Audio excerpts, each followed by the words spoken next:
Hey, my medical coding family, how's everybody doing today? Let's try for a take two.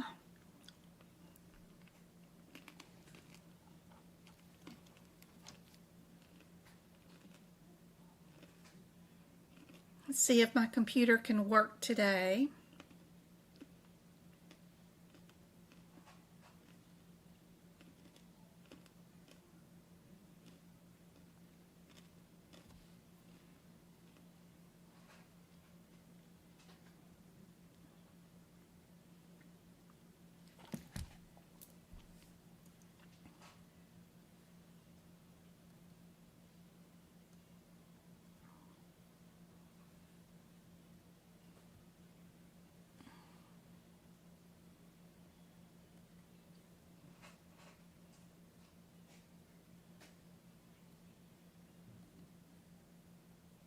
Here we go.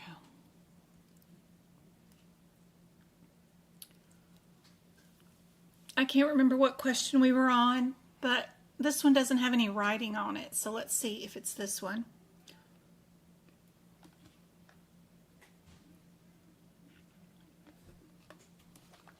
What do you guys think the answer is, even without looking at the question? Hey JP, good to see you. Hey Kanisha. Hey Nina. Hey Deborah, good to see you. Did you get back to the replay of the process of elimination workshop? Hope you got back to see it.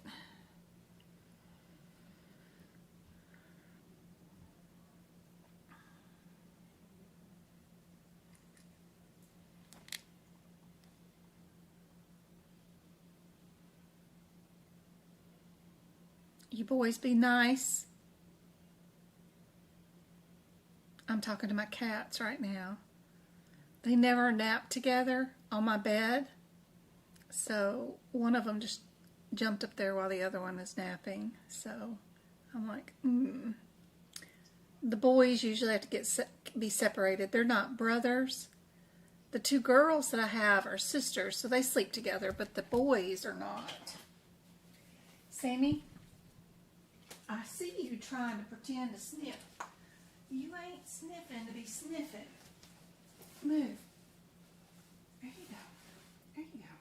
There you go. Lay down. Be sweet. Be sweet.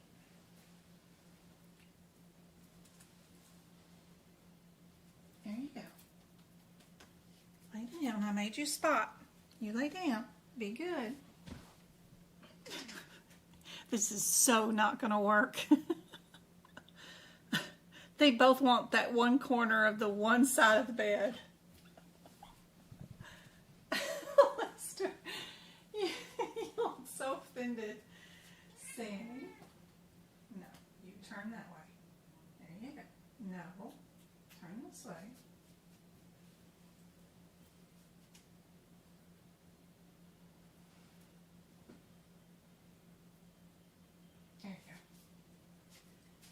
Built a blanket wall in between them so they can't see each other, but they're sitting like 6 inches apart.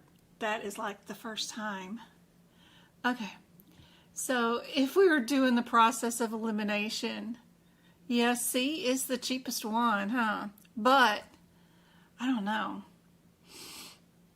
The 0 and the 7 are farther apart in C and D than A and B are super closer together, because 3 and a 5 numerically away from each other is, yeah. So I like A and B, but then would you pick 2 codes over 1 code? So let me draw this out. So if you're looking for similarities, got 3s and 3s, and of course the 5s. It's my doctor's office. Hold on. Hey, this Jen. Why? It is Travi and James's mom. I was just thinking about y'all. I need to come see you. And I need to bring mom. Yep. Well, let me talk to her and see if we can't drop up there Saturday. Y'all gonna be open? Oh, yes. Okay. All right. Ma'am, now we're only open Yeah. 140. 140. You guys haven't been in a while, so you need to come before then. Before do the paperwork and all that stuff. Yeah. Okay. We will. Well, not so much that. Okay. You know, Yeah. you know what I'm saying? It's been a while. Yeah. Yeah, it's been a long while. We've been trying. To expire, you know, Yeah. you guys can get in here. That's what Yeah. I'm calling, okay? Awesome. Perfect. Thanks for the reminder. We'll see you this weekend. All right. Bye-bye. Okay. This is a nice doctor's office. They're like, y'all got to come back in. All right. And then a difference between the 2 1s or the 2 3s. If I look at the differences between the 0 and the 7, that's 6 numbers away from each other. If I look at the differences between the 3 and the 5, that's only 1 number away from each other. So that's why I like A and B. Just the way I do and see patterns. I don't know. So I would get rid of C and D. And then my differences between A and B is, would I do 1 CPT code or would I do 2 CPT codes? Well, it would in general always be 1 CPT code. So I would pick A as my process of elimination code. Let me cut this and move this question out of the way, or the little blocky thing, and let's see what our differences are. We should have probably, before I revealed the question, went and looked to see what our differences are between the 3, 3, 5, 10s, 17s, and 35s. It's probably the type of cabbage that we did, if it was arterial or venous, or if it was both. I think it's just, it's artery, so it's artery only.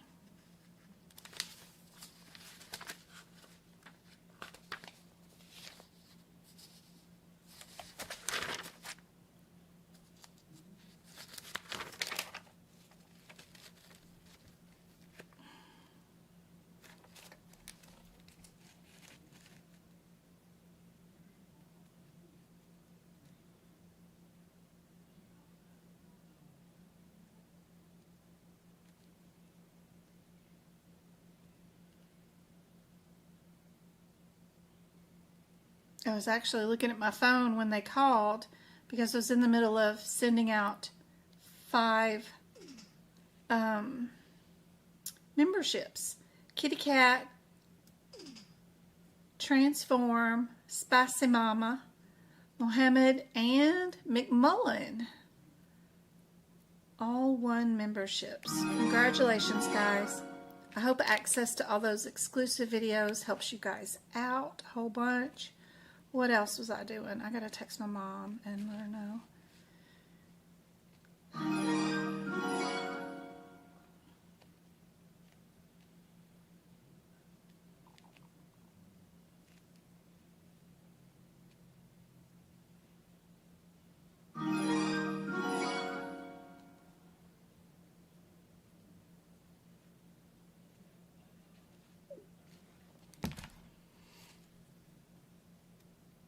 So our 335600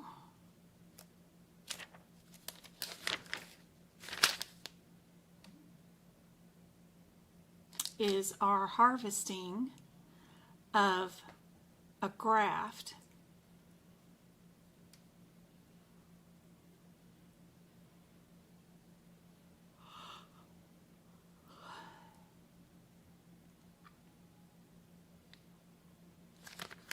Our 33535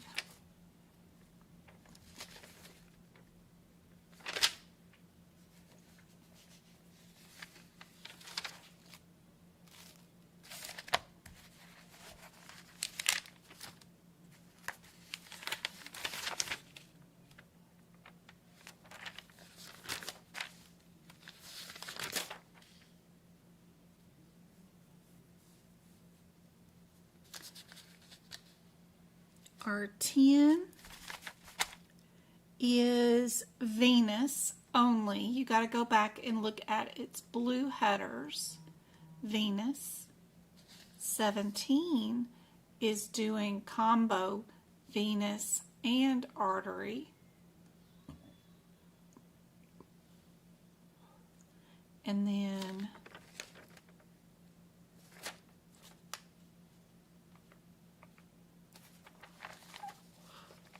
our 33 and 35 are under the same header, and they are artery and artery. We did artery with artery grafts, so you know right away you get rid of all those. They just want to know if you know if we're going to add this 5-6. Did we have to go harvest another graft area from the 3 arteries that we were already doing a cabbage with? Was that not enough? Did we have to go find and harvest other arteries somewhere else to use as part of our graft?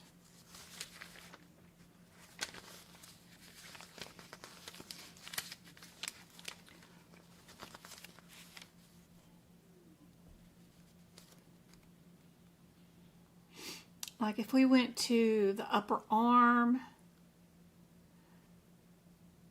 we would use the 5500, or for a lower extremity,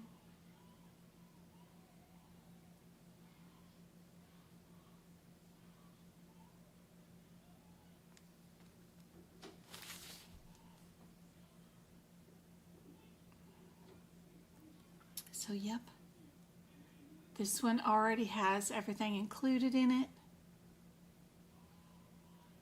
Yep, and we are just A by itself. Hey Zena, good to see you.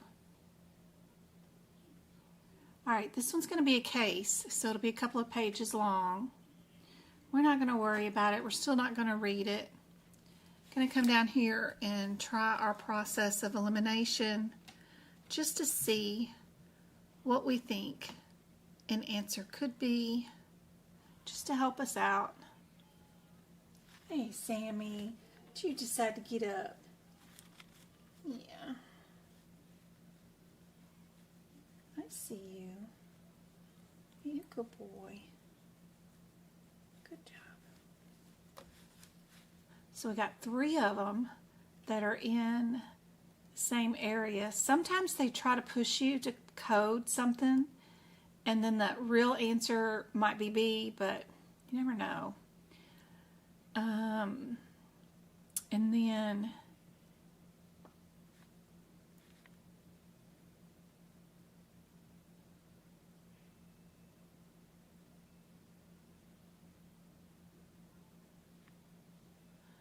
I know it's not going to be C because this has got 3 codes in it. Everything else has 2. We're not going to bill D. And if I eliminate D from my similarities, right, my 30s end up being similar. Would I use 2 modifiers on radiology or not? No, probably C. I don't know. Maybe C. All right, what's our differences? 36200.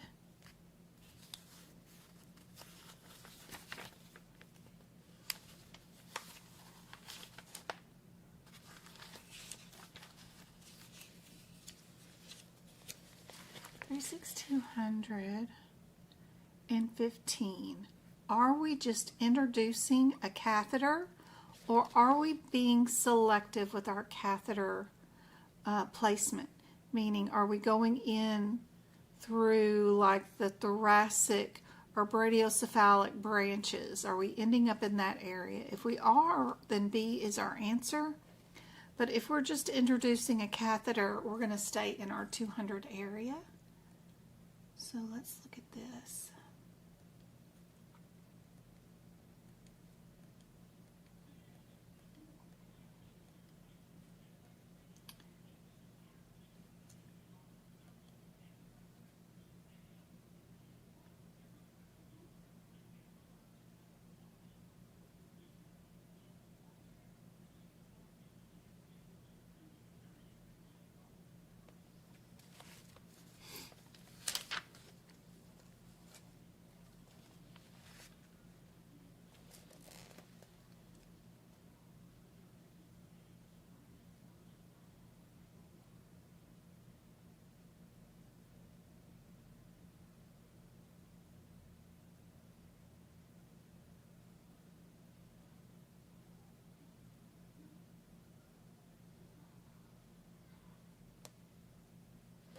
Our CPT book says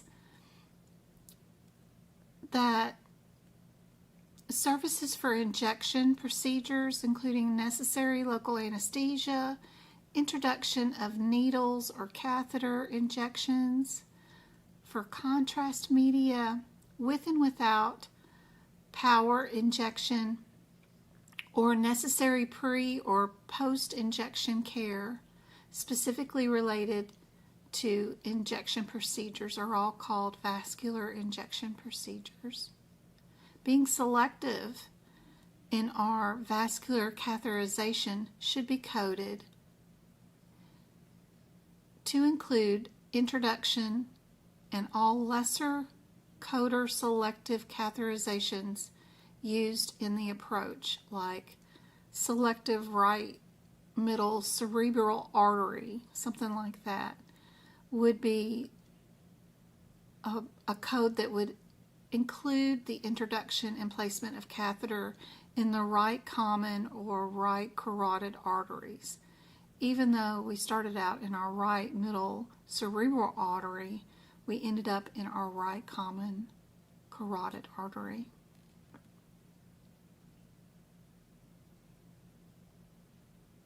So, an introduction of an intracatheter that was sheeted of a needle and a short catheter.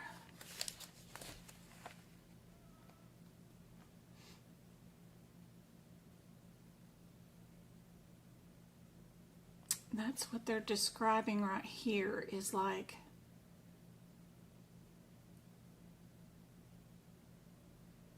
below a catheter entrance, just sheeting it, S-H-E-A-T-H-E-D, sheeted.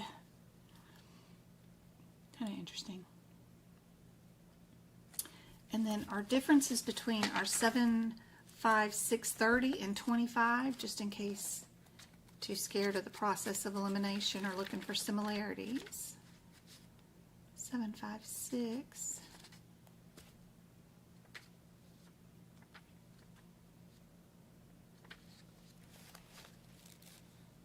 25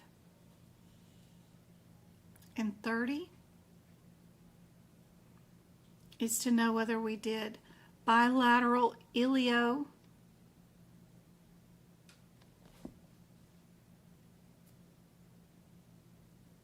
and we did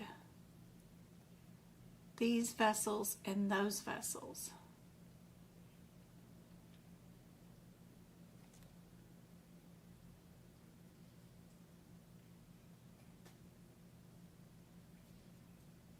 Lower extremities. You know popliteal is in our lower. You can also see probably in our appendix L.